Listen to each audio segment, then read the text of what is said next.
السلام علیکم ورحمۃ اللہ وبرکاتہ۔ نہ کر تقدیر سے شکوہ مقدر آزماتا جا، نہ کر تقدیر سے شکوہ مقدر آزماتا جا، ملے گی خود بخود منزل قدم آگے بڑھاتا جا۔ میرے پیارے اسٹوڈنٹ، کیسے ہیں آپ تمام حضرات؟ امید کرتا ہوں کہ آپ تمام حضرات خیر و عافیت سے ہوں گے۔ میں منور حسین آپ تمام حضرات کو اپنے ہی YouTube channel Urdu with M H میں خیر مقدم کرتے ہیں، خوش آمدید کرتے ہیں۔ اسٹوڈنٹ، جیسا کہ آپ حضرات کو معلوم ہے کہ میں کہکشاں اردو کلاس 12 یعنی انٹر،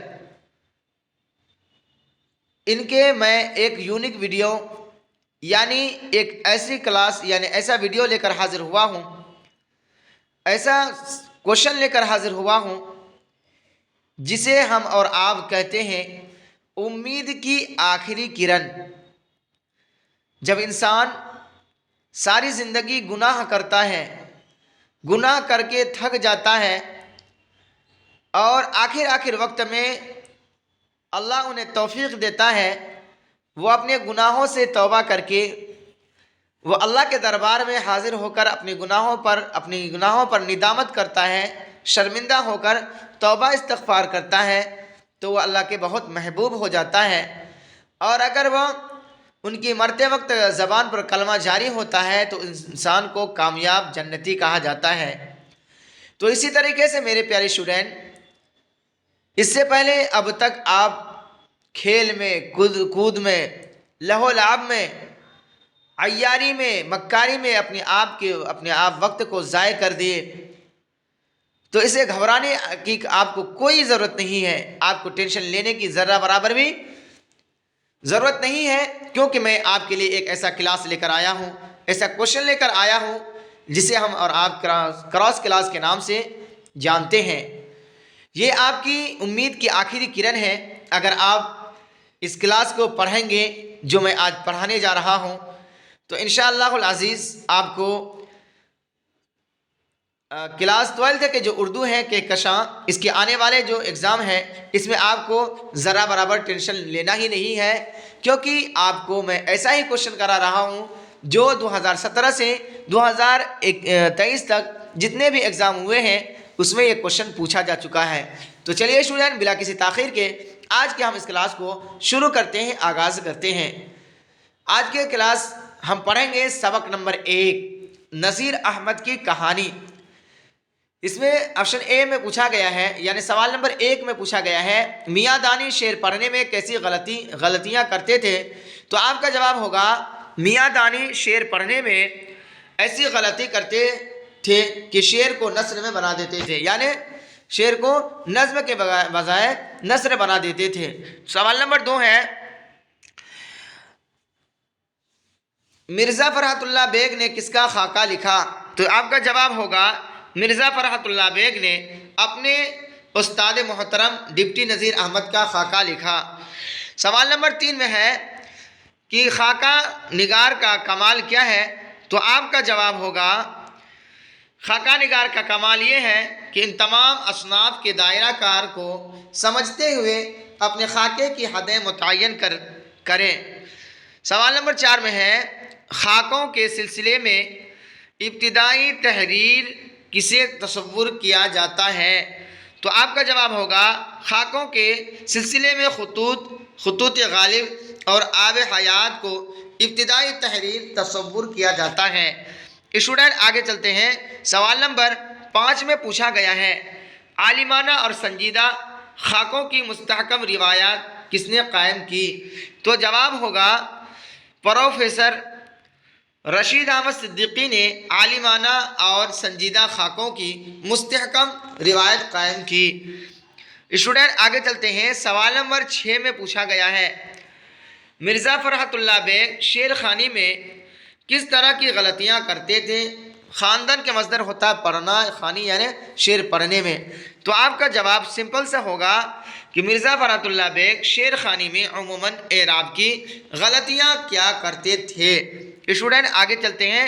سوال نمبر 7 میں پوچھا گیا ہے مرزا فرحت اللہ بیگ کے جد امجد یعنی دادا مرزا افضل بیگ کس بادشاہ کے دور میں اور کس ملک سے ہندوستان آئے تھے؟ تو آپ کا جواب سمپل ہوگا کہ فرحت اللہ بیگ کے جد امجد افضل بیگ شاہ عالم ثانی کے دور میں بدخشاں سے ہندوستان آئے تھے۔ اسٹوڈنٹ آگے چلتے ہیں، سوال نمبر 8 میں پوچھا گیا ہے خاکہ نگاری کس کو کہتے ہیں؟ تو جواب ہوگا کسی شخصیت کی تحریر تصویر کشی کو خاکہ کہتے ہیں۔ یہ تصویر سنجیدہ، متین اور ظریفانہ ہر رنگ کی ہو سکتی ہے۔ اسٹوڈنٹ سوال نمبر 9 میں پوچھا گیا ہے مرزا فرحت اللہ بیگ کب اور کہاں پیدا ہوئے؟ تو آپ کا جواب ہوگا مرزا فرحت اللہ بیگ دلی میں سن 1885 عیسوی میں پیدا ہوئے۔ اسٹوڈنٹ آگے چلتے ہیں، سوال نمبر 10 یعنی نذیر احمد کے سبق نمبر 1 کا آخری سوال، اس میں پوچھا گیا ہے مرزا فرحت اللہ بیگ اور ڈپٹی نذیر احمد میں کیا رشتہ تھا؟ تو جواب ہوگا ڈپٹی نذیر احمد استاد اور فرحت اللہ بیگ شاگرد تھے، یعنی استاد اور شاگرد کی رشتہ تھے، یعنی آپ کا آپشن بالکل جواب صحیح ہو جائے گا۔ اسٹوڈنٹ یہیں تک رہا آپ کا سبق نمبر 1 کا۔ اب چلتے ہیں سبق نمبر 2 مٹی کا تیل۔ سبق نمبر 2 میں اس میں پوچھا گیا ہے کہ خواجہ حسن نظامی کی کسی 2 کتابوں کا نام لکھیں۔ تو آپ کا جواب ہوگا سپارۂ دل اور نظامی باصری، یعنی نظام الدین اولیاء کی سوانح ہے۔ سوال نمبر 2 میں ہے ادبی اصطلاح میں مضمون کسے کہتے ہیں؟ تو آپ کا جواب ہوگا کسی خاص موضوع پر جو تحریر قلم بند کی جائے اسے ادبی اصطلاح میں مضمون کہتے ہیں۔ اسٹوڈنٹ آگے چلتے ہیں، سوال نمبر 3 میں پوچھا گیا ہے کیا ہے وہ شامل نصاب مضمون مٹی کا تیل کے مضمون نگار کون ہے؟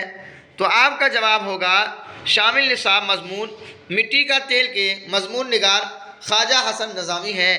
سوال نمبر 4 میں پوچھا گیا ہے خواجہ حسن نظامی کی پیدائش اور کہاں ہوئی؟ تو آپ کا جواب ہوگا خواجہ حسن نظامی کی پیدائش سن 1878 عیسوی میں بستی حضرت نظام الدین دہلی میں ہوئی۔ اسٹوڈنٹ آگے چلتے ہیں، سوال نمبر 5 میں پوچھا گیا ہے خواجہ حسن نظامی کس بزرگ کی اولاد میں تھے؟ تو آپ کا جواب ہوگا خواجہ حسن نظامی سید حضرت بدرالدین اسحاق کی اولاد میں سے تھے، جو بابا فرید گنج شکر کے خلیفہ تھے۔ اسٹوڈنٹ آگے چلتے ہیں، سوال نمبر 6 میں پوچھا گیا ہے مٹی کا تیل تمام تیلوں سے کیوں بڑھ کر ہے؟ تو آپ کا جواب ہوگا مٹی کا تیل تمام تیلوں سے اس لیے بڑھ کر ہے کہ بظاہر تو وہ بدبودار تیل ہے، لیکن اس کی افادیت تمام تیلوں سے بڑھ کر ہے۔ اسٹوڈنٹ آگے چلتے ہیں، سوال نمبر 7 میں پوچھا گیا ہے آگ، ہوا، پانی اور خاک یعنی مٹی میں سب سے کمتر کس کو سمجھا جاتا ہے؟